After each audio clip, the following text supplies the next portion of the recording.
Good morning. So see if you can guess who I am. I was raised by my grandparents in Butte, Montana.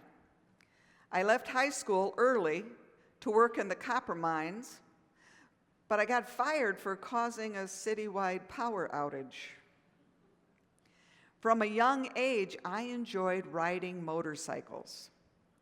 Then I went to an auto daredevil show, and I decided to combine my love for motorcycle riding with the thrill of being a daredevil. In the course of my career, I broke 433 bones. My real first name is Robert, but you know me as... Kurt is going to talk today about living a risky life. Certainly, Evel Knievel lived a risky life, or at least as far as his physical safety was concerned. And we can't deny that he was also adventurous. The upside of the way he spent his career is that he had unforgettable thrills and experiences. Over his lifetime, including TV deals, toys, stunts, and endorsements, he netted tens of millions of dollars. The downside? Well, 433 broken bones for a start, plus his tens of millions of dollars of net worth were down to $3 million when he died. His wealth went to lawsuits, luxurious living, and medical bills. Sometimes you win, sometimes you lose. I guess that's why life is called risky.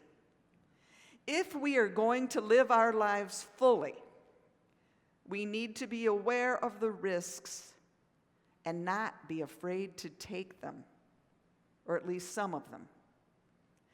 Evel Knievel's claim to fame was his taking physical risk. Of course, it is possible to be risky in other ways, too, besides physical.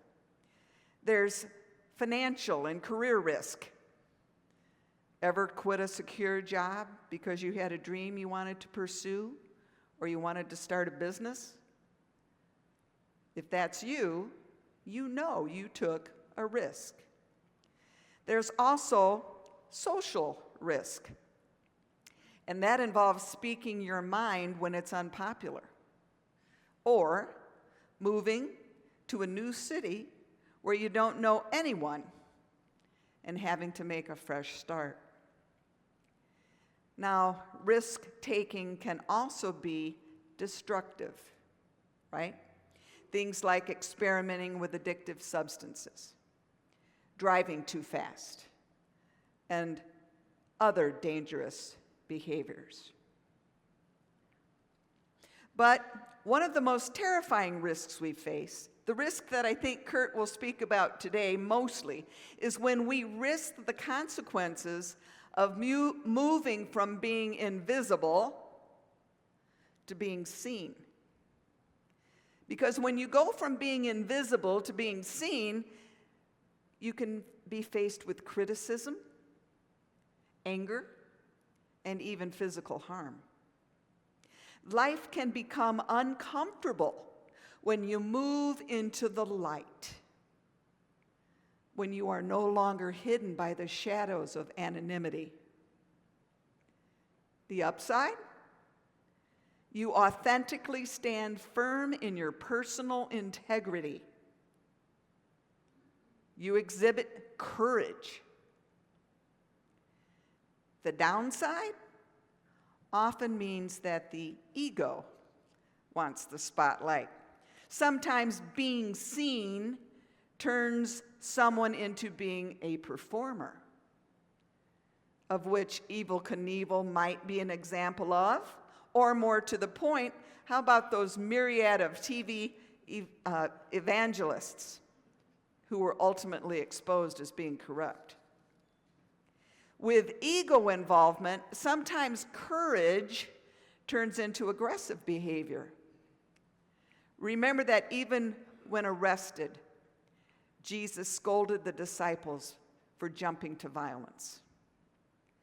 And sometimes, even when the ego is quiet and you've acted with the best intentions and in the most loving way, you still might be faced with an angry mob. I guess those are the risks we have to take. In this season of Lent, we would be wise to name the obstacles that prevent us from being visible.